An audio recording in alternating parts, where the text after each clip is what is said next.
listen, you can't possibly be in a twin flame connection and not understand the veils.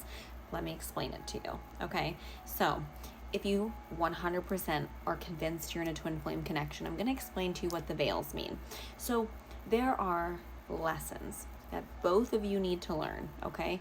And so when the separation occurs, it's all divinely orchestrated, okay? The divine makes it occur, right? Because a lot of times you'll even be like, I don't even know what happened. I don't even know how we separated. I don't even know how we got to that point. Like, you know how it happened because, like, things were falling apart. But you look at it like, I honestly don't know how we got here, right?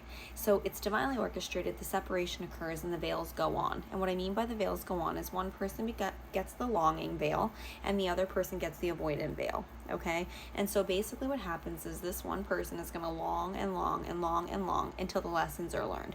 And this person is going to avoid until the lessons are learned. And the way it works is the divine will never lift those veils until the lessons are learned. It doesn't matter what you do.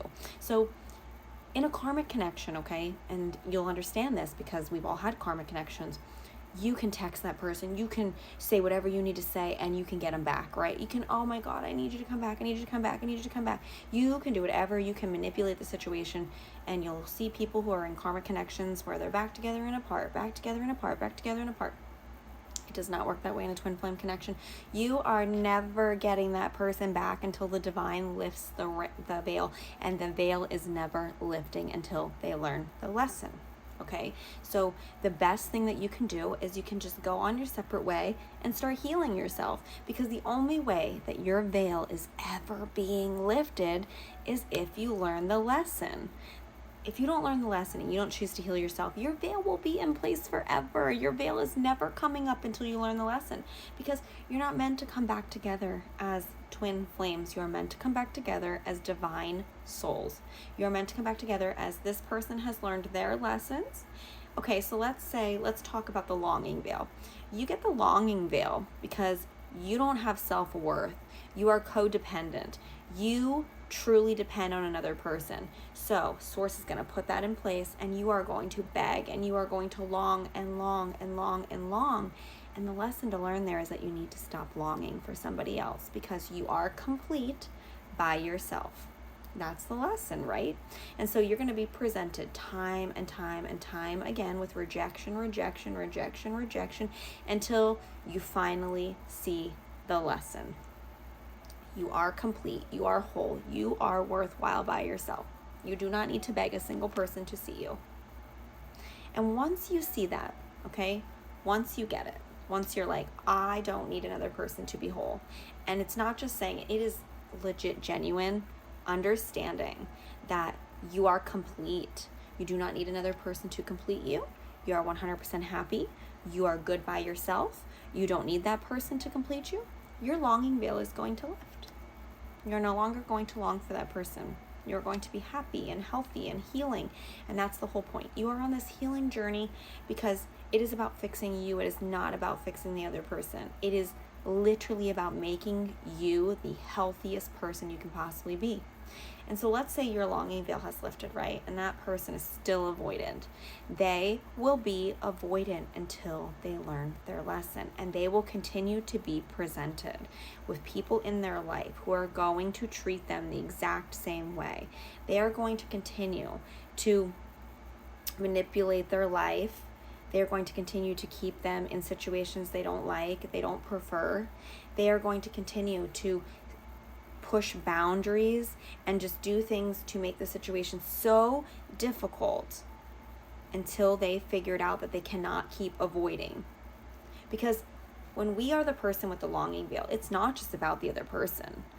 That we're the type of person where we have a really hard time with not being codependent on everybody in our lives, right? So we maybe find that friend and we attach to that friend, or we have a really hard time telling people exactly how we feel because we don't hurt anybody, and we're kind of like this people pleaser and we don't want to upset anybody, and we have all those lessons to learn. And someone who has the avoidant veil on, they have been avoidant their whole entire life, which means they avoid conflict, they avoid anything to just keep smooth sailing and just keep everything just easy. They don't want to, they're like the type of people who are like, they will avoid at all costs an argument because they just don't want to communicate. They don't want to talk about it. And so that veil is going to stay in place until, and they may even think to themselves, I don't know why I avoid this person. I don't know why I can't fix this. I don't know what is going on.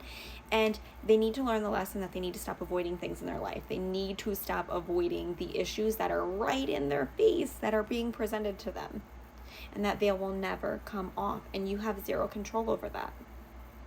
And the sooner you realize that, the better off you will be. You cannot fix somebody. They have to heal themselves.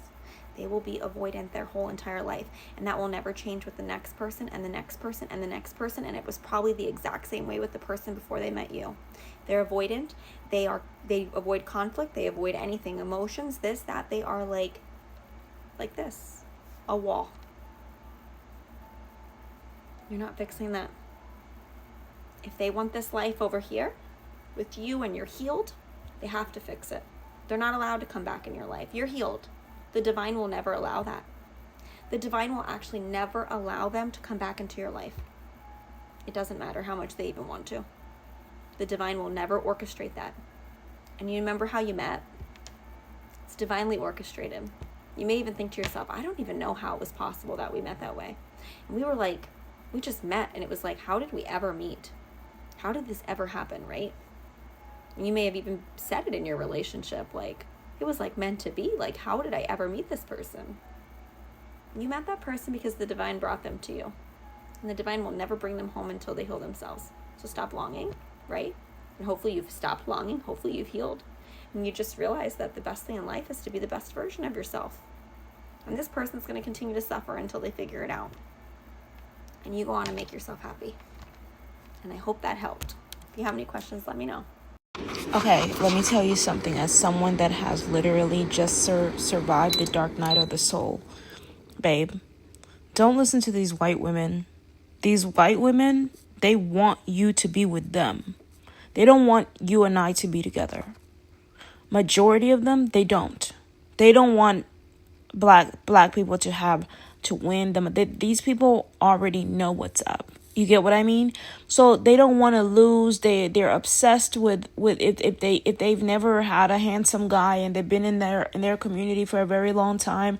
They don't want to see you with someone else. They don't want to see you with a black girl. They want to be the winners. They want to be the ones on top. That's how white women are. They don't want to lose. The only ones that are nice are the ones that are actually helping the government with programs, because they understand that it's for the sake of the safety of the country. The rest of them are so greedy. Why do you think most of them are so rich with so much money but the government is still struggling? Because they don't care. They don't care. Their minds and brains are ruled by money and Satan. That's why they say the devil wears Prada. So when this woman tells you that's not how, this woman does not know how it works. She's not a twin flame. She doesn't understand the power of twin flames. You have to talk to God and know God to understand the power of twin flames. In the last video, the woman said the devil doesn't want you guys to be together. Anyone that tries to come up with some idea and says that it will never happen that way, so sure.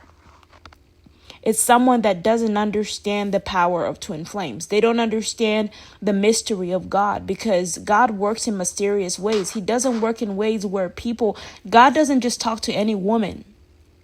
He speaks to specific people. He gives specific people specific wisdom, specific knowledge. That's why he didn't write everything in the Bible. That's why in the Bible, it ends at Adam and Eve died, but it never tells how they died. It never tells, because it's nobody's business. They probably didn't even die. They probably just transformed into, I know for a fact, into mermaids and were hidden under the sea. Right? Which is what the messages I've been receiving, like I've been underwater.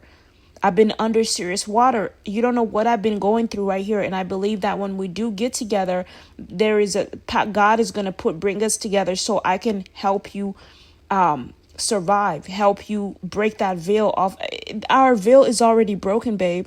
That's why we're already talking, but the fear has to get out. What's happening to you right now is you're in a fearful state of mind. Fear, shame is what what she's talking about probably is veiled, but don't listen to anybody that says it's never going to happen. I'm supposed to help you get rid of that fear. That's my job. My job is to get in the way, because the reason why we're receiving this message, because you might be, I know in my heart that you're not listening to these women, that you're not paying attention to them, because if you were paying attention to them, you wouldn't even be talking to me. I know my twin is so smart that he's going to listen to his heart over any woman that's talking to him, because he's wanted by those women, right? So he doesn't need to be confused and wavered by the way they talk and the way they sound. Oh, this would never happen for you.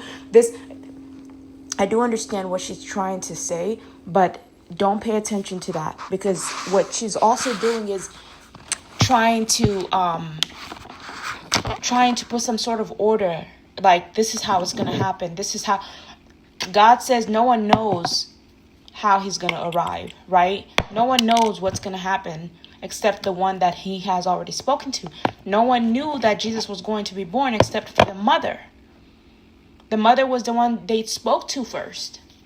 That's the woman that's going to carry the children, the baby. So the first person God speaks to is the woman. It's not the man, because that's the person that's going to carry the kids. The first person God ever spoke to was Eve.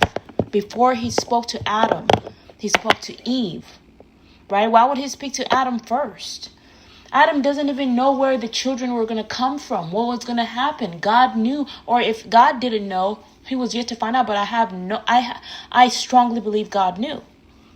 Why wouldn't he not know? His body would tell him, because he's a mastermind. He's the king.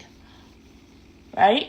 All he has to do is use the power of his tongue to question, and the answers will come to him. That's it. That's how powerful his tongue is. If it can move the mountains with one word, imagine how many questions he can ask the universe, and the universe brings him the answer. Why would the universe withhold the answers from God? That's why we're all here on camera confessing our sins, telling God how to survive without a choice. You can't go against the king. So don't listen to everything that you hear. Oh man, my thingy broke.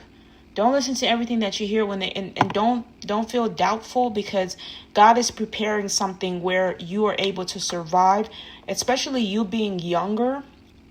There's a lot that you need to do to get stronger.